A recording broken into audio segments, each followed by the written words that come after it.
ان کے ادب و احترام ملحوظ رکھتے ہوئے سمجھا بجھا کر دمشق واپس آنے پر مجبور کر دیں۔ قاصد مصر پہنچ کر قاضی شیخ عزالدین بن عبدالسلام حاضر ہو اور عرض کی، سلطان دمشق مرد صالح آپ کی دمشق روانگی پر غمزدہ ہیں، کیونکہ وہ دل و جان سے آپ کے معتقد تھے اور آپ کا بڑا ادب و احترام کرتے ہیں۔ ان کی دلی خواہش ہے کہ آپ دوبارہ دمشق تشریف لیں، اپنی ملازمت پر واپس آ جائیں۔ ملک صالح وقت کے حکمران ہیں، اگر آپ نے دمشق پہنچ کر ان کا ذرا سا بھی جھک کر مل لیا تو وہ بہت خوش ہو جائیں گے، بلکہ آپ کو ہر طرح سے نوازیں گے۔ قاضی شیخ عزالدین بن عبدالسلام نے فرمایا کہ تم مجھے کہہ رہے کہ میں سلطان کے ہاتھوں کو بوسہ دوں، لیکن میری یہ کیفیت ہے کہ میں یہ کسی طرح گوارا نہیں کر سکتا کہ سلطان میرے ہاتھوں کو بوسہ دے، یہ تو دور کی بات ہے میں اس کے ہاتھوں کو بوسہ دوں۔ یہ تھے ہمارے اسلاف، ہمارے عالم قاضی اور عام مسلمان کے حق کو بے باک تھے ہی کہ ہمارے اس زمانے میں بڑے بڑے جابر اور غیر ذمہ دار بادشاہ تک بھی ایسے تھے کہ خوف خدا سے ڈر جاتے تھے۔ یہ اسلام کا اثر ہے جو ان کی زندگیوں میں کسی نہ کسی حد تک موجود تھا۔ اس کے بعد ہم چلتے ہیں، اب یہ والا جو ٹاپک ختم ہو گیا، نیکسٹ پیج کی طرف آتے ہیں۔ نانا اور والدہ کی بد دعائیں 2 جوان کھا گئی۔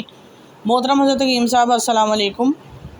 یہ واقعہ میرے محلے کا ہے، یہ لوگ ہمارے قریبی جاننے والے ہیں۔ بابا جی اللہ ولی تھے، بابا جی زیادہ تر وقت عبادت میں گزارتے، ادھر ادھر کے کاموں میں اپنا وقت ضائع نہ کرتے، کبھی کسی کو تکلیف نہ پہنچاتے بلکہ دوسروں کی مدد کرتے۔ بابا جی کی ایک ہی بیٹی اور جس کے 2 بیٹے 1 بیٹی تھے، یعنی بابا جی کے 3 نواسے نواسیاں تھے۔ نواسے دونوں بہت شرارتی تھے، نانا کو ہر وقت تنگ کرتے رہتے تھے۔ بابا جی بہت سمجھاتے لیکن وہ نہ سمجھتے۔ بابا جی کی عبادت کے دوران بھی ان کو تنگ کرنے سے باز نہ آتے۔ ایک دن انہوں نے اتنا تنگ کیا کہ بابا جی کے منہ سے کچھ ایسے الفاظ نکل گئے جو ان نواسوں کے لیے بد دعا بن گئے۔ ان دونوں بھائیوں نے اپنے نانا کو ہی نہیں بلکہ اپنی والدہ کو بھی عمر بتایا۔ ماں کا دل بہت نرم ہوتا ہے، بچوں کی غلطیاں شرارتوں کو نظر انداز کرتی رہتی ہے۔ ماں کا رتبہ اتنا عظیم ہے کہ ہم خدمت کر کے بھی اس کا حق ادا نہیں کر سکتے۔ ماں کا حق تو در حقیقت عمر بھر کی خدمت سے بھی نہیں ادا ہوتا۔ دونوں لڑکے بہت ہی زیادہ نافرمانی کرتے۔ ان کی ماں نے انہیں تنہائی محنت مشقت کر کے پالا، کیونکہ باپ کا سایہ غالباً بچپن ہی سے ان کے سر سے اٹھ گیا۔ ماں نے عمر بھر کی محنت سے تینوں بہن بھائیوں کو پالا، لیکن انہوں نے ذرا قدر نہ کی۔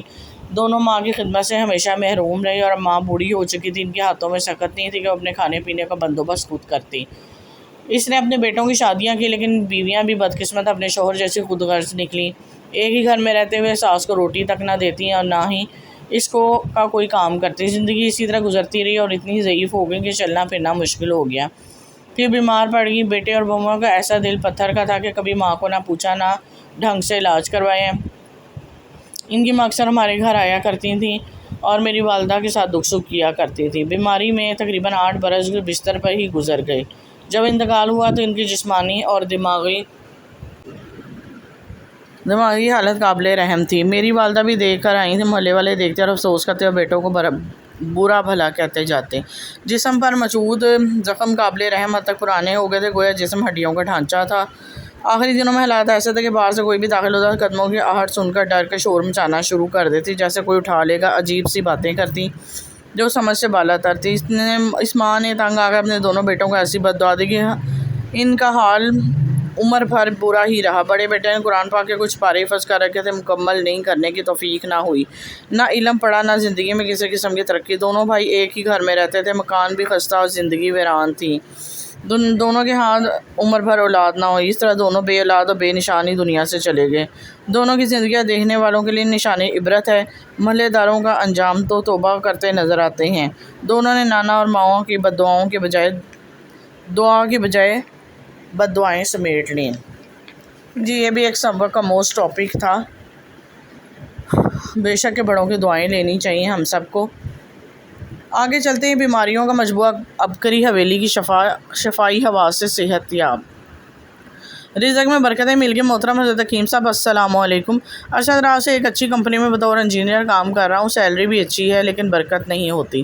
سیلری 2 تاریخ کو ملتی ہے، 15 تاریخ تک تمام پیسے ختم ہو جاتے تھے، پھر اگلے 15 دن ادھار پر گزارا کرنا پڑتا تھا، جس کو لے کر میں بہت پریشان تھا۔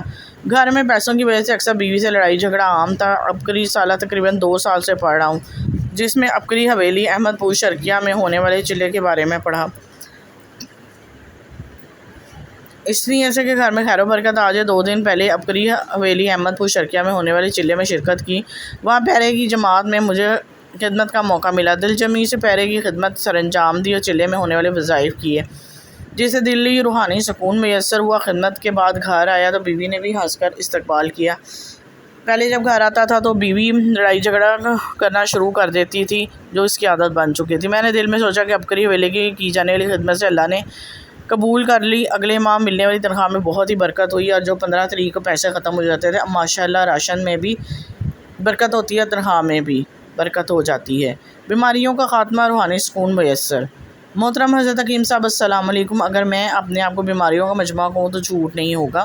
شوگر، بلڈ پریشر، جسمانی درد میں مبتلا، گھر میں ہر وقت چارپائی پر پڑا رہتا تھا، یہاں تک کہ پانی بھی خود گلاس اٹھا کر نہیں پی سکتا تھا۔ میں اپنے آپ کو گھر والوں پر بوجھ سمجھنا شروع ہو گیا۔ عبقری رسالہ پڑھتا رہتا تھا، جس میں دیے گئے ٹوٹکوں وظائف کے دولت اپنی بیماریوں کو ختم کرنے کی کوشش کرتا تھا۔ عبقری رسالے میں عبقری حویلی کی خدمت کرنے والوں کے مشاہدات پڑھے تو بس دل میں آیا کہ عبقری حویلی احمد پور شرقیہ جا کر خدمت کروں۔ ہفتے کے اندر عبقری حویلی گیا، وہاں مجھے پودے کو پانی لگانے کی خدمت ملی، بہت خوش ہوا۔ تقریباً 15 دن خدمت میں مامور رہا۔ ان 15 دنوں میں مجھے محسوس ہی نہیں ہوا کہ میں سالوں سے بیمار ہوں۔ اللہ پاک نے میرے جسم سے درد، تکلیف سب دور کر دی۔ میں اپنے آپ کو تندرست محسوس کرنا شروع کر دیا۔ میرے اندر جو بے چینی کی کیفیات تھی وہ بھی ختم ہو گئی، روحانی سکون ملا، رزق کی قدر آ گئی۔ محترم حضرت حکیم صاحب السلام علیکم۔ رواں سال میں ہونے والے عبقری حویلی احمد پور شرقیہ میں روحانی چلے میں شریک ہوا، اعمال اور وظائف کرنے کا موقع ملا، اس سے پہلے کہ میری زندگی میں اعمال وظائف نہیں تھے۔ عبقری حویلی احمد پور شرقیہ پہنچے تو میں نے اپنے آپ کو خدمت کے لیے پیش کیا۔ مجھے لنگر کی تقسیم پر خدمت ملی، صبح دوپہر رات کے لنگر تقسیم میں اپنی خدمت سر انجام دی۔ یہاں تک خدمت سے مجھے بہت کچھ ملا، ان کے ساتھ میری زندگی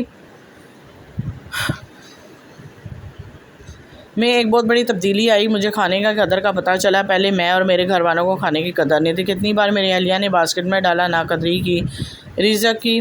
اب عبقری حویلی احمد پور شرقیہ میں خدمت کر کے گیا ہوں تو گھر والوں کی رزق کی قدر کے بارے میں بتایا، تو اب میرے بچے ایک نوالہ بھی ضائع نہیں کرتے۔ کوئی بھی کھانے پینے کی اشیاء ہم ضائع نہیں کرتے، اگر کھانے پینے کی اشیاء زیادہ تر ہیں تو کسی ضرورت مند کو دے دیتے ہیں اور ضائع نہیں کرتے۔